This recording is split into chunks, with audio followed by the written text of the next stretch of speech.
Cudler, north of Adelaide, a family business has been steadily expanding over the last decade, but not in the direction Damien Mano initially imagined his career would go in.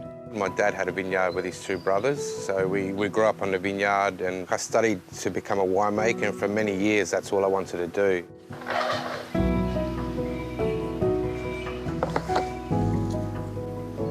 So how is it that someone who was studying winemaking ends up planting herbs? I think it's just the passion for something green, like going back to basics and seeing a young plant and producing something from that young plant. Why did you focus on basil? I think basil because it was sort of used in our cooking coming from a southern Italian background. My nonna used it a lot, my mum used it a lot, so it was just a familiar plant. Was the smell anything to do with it? Because I kind of walked in here and went, oh, that's like the best smelling farm. Probably used to be the smell. I probably can't smell it. It's been the last 5 years that I haven't smelt it. So, really? Yeah, it just seems that you're with it all day, so you just can't smell it anymore. A gap in the market also prompted Damien to go big on basil after he noticed a lot of herbs coming in from interstate. To reduce fertiliser and water costs and have a smaller footprint, he opted to grow the basil in a hydroponic system. If we were to be conventional growing in the ground, we'd probably need to be, 9 times the size to get out the same volume of herbs.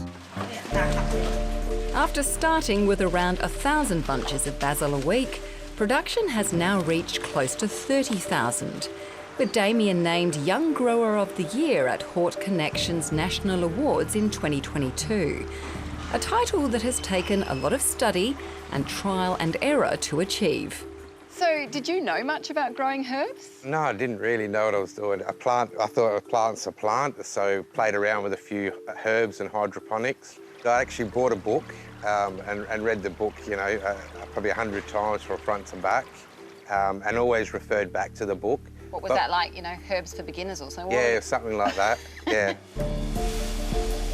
With COVID slowing the restaurant trade and the cost of living putting pressure on grocery budgets, the company has tailored its packaging to appeal to more markets. Smaller pre-packs are gaining in popularity, but with more convenience comes the challenge of sustainability. So everyone's trying to move away from plastics, but it just seems so hard with the cost of biodegradable plastic. And at the end of the day, the consumer's the one that's going to pay for it. We're always looking at different ways that we can package stuff. So hopefully within the next 12 months, we come with a different package that is biodegradable at a cost-effective price. While the business now employs 12 staff, including his wife who looks after the books, Damien has remained pretty hands-on from start to finish. I still do a lot of everything, and even though the accountant, he keeps saying you've got to stop and grow the business and stop, growing the plants, but I think growing the plants is part of growing the business. And increasingly, it's about far more than basil. The company has also always grown Asian greens. More recently, it's diversified into other common herbs like mint, chives and coriander, relying on beneficial bugs to keep pests and disease under control. They're very voracious, these guys. They'll just feed on all the aphids, so that's done really well. You're growing, 15 different varieties. Every variety needs different amount of water, fertiliser. So that's probably been the most challenging part. A few years ago, Damien took diversifying to the next level. He teamed up with former AFL players, Marlon and Daniel Motlop, to also supply native herbs and succulents all year round, which meant bringing them indoors, a move they've adapted well to. Australian natives have a way of just taking off wherever they go. They act like weeds in some aspects. If you put them in your backyard, they just take over your backyard, and it's very similar to inside here. From sea parsley to river mint and native thyme, a facility that was dominated by Mediterranean varieties now also has a distinctly local flavour. Right, so these are our natives here. This is our beautiful native basil. Oh, okay. Yeah. And so, is it a very different flavour? I'm going to find out clearly, but is it a different sort of flavour? Yeah, it's a bit sweeter.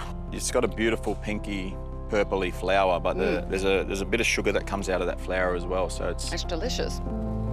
When you first started this off, was the idea that you would replace like the more familiar herbs? Yeah, as a business owner and starting a new business and venture, you want to take over the world and do all these amazing things. But we did try and start out to say, yeah, we can replace, our conventional basil and start to use Australian products. But over the journey, we've learnt a lot, and now we're seeing this more as a value-adding product. And they certainly add flavour. Marlon says natives are generally stronger than more widely used herbs, although growing them hydroponically tones that down a bit. While the potency can attract more bugs in the greenhouse, it's a selling point when he's drying the product, which he's now doing more of after initially focusing on the fresh market. The foundations of why I kind of switched to the drying aspect was just to reduce the waste. And also there's a big market for dried native product as well. When we talk about the potency of the flavour profile, when you dry Australian natives, they tend to hold their flavour profile a lot better as well. Cacala's looking good. Yeah, it is actually. Damien has brought a lot of commercial farming experience to the partnership. What's it using in terms of nutrient and water? Nutrients down 50%, water's down 50%. We're harvesting 99% of the crop. Yep. No weeds, no dirt. So I don't really have to come to work anymore, do I? No, not really. So. But it's definitely been a two-way education. Very nice, eh? Nice and fresh. Crunchy, juicy. Glamour. Before we grew the natives, I had no idea on certain aspects of Indigenous life and what things meant. And to have that and appreciate that now, it's probably something you can't buy. Damien's also encouraged Marlon to take his own education further, introducing him to Nuffield Australia, which offers agricultural scholarships. And in 2022, he became the first Indigenous person to be awarded a scholarship. Aboriginal and Torres Strait Islander people were one of the oldest, if not the oldest, continuing culture in the world. And we've got some of the oldest farming and agricultural practices as well. And so it was a no-brainer to embark on this journey. Marlon's travelled the world looking at the intellectual property rights around crops in a bid to protect the history and identity of native produce in a way he says it hasn't been in the past. You look at the macadamia nut, for instance, that's an Australian native produce that has been commercialised by the Americans. And so there's a lost opportunity for Aboriginal and Torres Strait Islander communities. So lemon myrtle's the other one. One of the biggest suppliers in the world is not even based in Australia of lemon myrtles.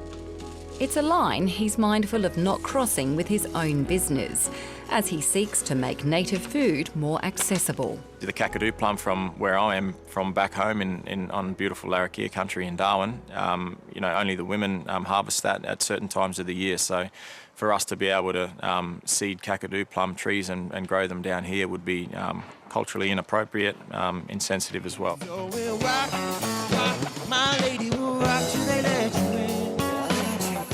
The farm is also a quiet contrast and welcome escape from his other life as an in-demand musician. I can hear my mother calling out my name, so sweet to a melody. To shift the thinking away from looking after yourself 100% of the time to looking after something else is there's something in that for me, and it just provides an outlet for me to just be present, switch off from the craziness of touring and the music life, and then just look after my beautiful natives. So these ones are about 2 weeks old.